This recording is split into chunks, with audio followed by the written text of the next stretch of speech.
Jinzhi is a 5-star Broadblade user of the Spectral element and the first ever dedicated Spectral main DPS to be released in Wuthering Waves. Jinzi's kit is stacked with big damage. She looks absolutely cracked with little competition as of version 1.1. This automatically puts her at the top of the Spectral DPS and among the top DPS of the entire game. So hey guys, Legion here. In this video, I will show you exactly how to play and build Jinzhi in Wuthering Waves. Let's get right into it. Alright, first let's talk about Jinzi's gameplay and kit.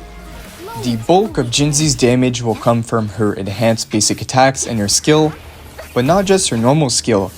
Jinzhi actually has 2 enhanced resonant skill, which both allows her to summon a dragon to do big damage, and the second one does a huge enhanced charge attack for massive damage. But how do you use this and get into Jinzi's enhanced state? Well, this is where her forte comes into play. Alright, there is a lot to go over here. So Jinzhi has a gauge that she's able to charge up. With something called Incandescence, she gains up to 40 stacks of incandescence whenever a nearby character or a character in the same team deals damage. This can go once every 3 seconds on a per element basis. When either her intro skill or full basic attack chain is used, using Jinzi's resonant skill will let her enter an enhanced state called Incarnation, which is when she begins to float midair. She then resets her resonant skill cooldown and replaces all her previous moveset with enhanced versions. Now, after completing another basic attack sequence with your new enhanced state, Jinzhi then enters her second enhanced state, called Ordination Glow. She will then reset the cooldown of her resonant skill again and further enhance her non-ultimate moveset. In this state, using her resonant skill will consume all incandescent stacks to further increase the damage of the skill even more. Now, I get it, this is a lot of information to take in. She has 2 enhanced state for lots of damage, but basically, going into her first enhanced state changes her moveset overall. She starts to float and her basic attack and her skill does even more damage. But then once in that state and you combo long enough, you'll enter the second enhanced state and you're basically keeping the same moveset of basic attacks as the previous one. The only thing that's going to change is your skill. So once you enter that new state, your skill is going to get reset and you'll be able to use the new skill right away. So this is where you see that big dragon animation come into play where you do the huge charge attack. This is when you unlock that mode at your second enhanced state. And once you pull that off, you're going to reset your whole forte and you'll have to do the whole rotation over again. So this is like the last finishing move before you rotate out of Jinzhi. And a side note, casting Jinzi's resonant skill in the twice enhanced state will allow Jinzhi to trigger her outro skill without using any energy. So pretty useful, but only once every 25 seconds you'll be able to do that. And if anyone's wondering what does the outro skill do exactly, well, it's like a little support thing. She reduces the teammates based stack generation cooldown to just 1 second per element. So basically, regarding her forte, she'll be able to get her stacks quicker when you switch in with a teammate. So nothing crazy, just allowing her to get her enhanced state a little faster. And then we have her intro skill. It's pretty simple. Jinzi's intro skill deals damage to the currently targeted enemy. No gimmicks here. Pretty straightforward.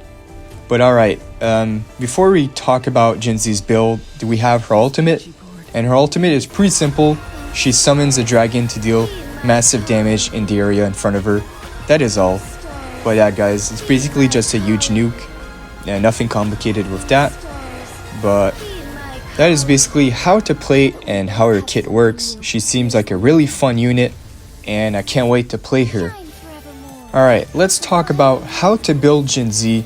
So with her being a spectral element DPS, you naturally want to put the full spectral set on her with a 4-3-3-1-1 echo cost set, and the new weekly boss WUWA being the 4 cost that you want to main on her will be the best in slot for Jinzhi, which I assume you unlock the WUWA weekly boss from finishing the new 1.1 story. Alright, a quick echo set alternative is the 4-4-1-1 echo cost set. Since the addition of WUWA adds 2 spectral 4 cost echoes, makes this option viable as well. Okay, so what stats do you want on your echoes? The main stat for the 4 costs would be crit rate and crit damage. The 3 costs being spectral damage bonus. I would recommend that over attack percent, but attack percent is still usable if you aren't able to get spectral damage bonus just yet. And the 1 cost, pretty simple, you want attack percent. Now, for the talent priority for Jinzhi, you want to prioritize her forte, as this is what allows her enhanced state, and after that you want to prioritize your ultimate, your skill, basic attack. Last thing you want to prioritize is the intro skill. And for the Jinzhi's talents, you should go for the skills first and then fill out the attack and crit rate stats. I would say talent 1 is the most important, and talent 2 a little bit behind, but talent 1 does a huge difference and you want that as soon as possible. Okay, Jinzhi's weapons. I've covered this plenty on my channel already with a few videos. I did some weapon comparisons, but the conclusion is that Jinzhi's weapon is that much better than all the other options, and it's not even close. So Jinzhi's weapon is obviously her best in slot, but of course the other options are viable. If you pulled for the 5-star weapons like Verdant Summit or Lustrous Razor, these work really well on her. But if you are looking for more free-to-play friendly or low-cost options like the 4-star, the Battle Pass Broadblade is a great pick with crit rate as the main stat. And if you have a Helios Cleaver, that comes in close after that. If you really don't have any of these, you can even use the Guardian Broadblade on her, so no worries on that. Alright, the last thing to talk about in this video is Jinzhi's team. Which characters will she perform the best with? If you recently pulled for Yinlin, you're in luck, as she's looking to be a very strong person to be with Jinzhi.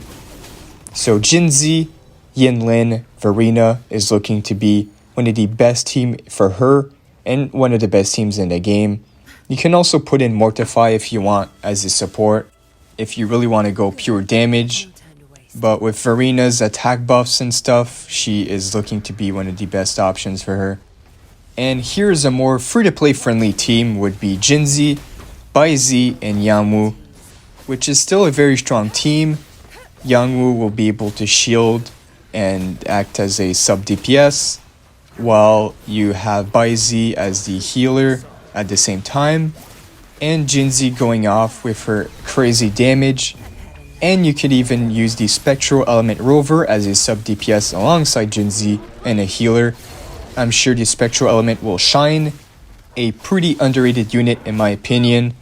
The Spectral Element Rover is a strong sub DPS, and you could pretty much use any healer. Either Baizi or Verena works well. But yeah guys, this concludes my how to play and build Jinzhi guide. Let me know if any of you are pulling for Jinzhi and her weapon, and if you are, I wish you the best of luck.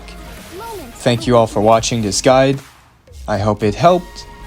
If it did, feel free to like the video and subscribe. I will try to pull out some more guides for more characters in the future, and I will try to cover this game as much as possible.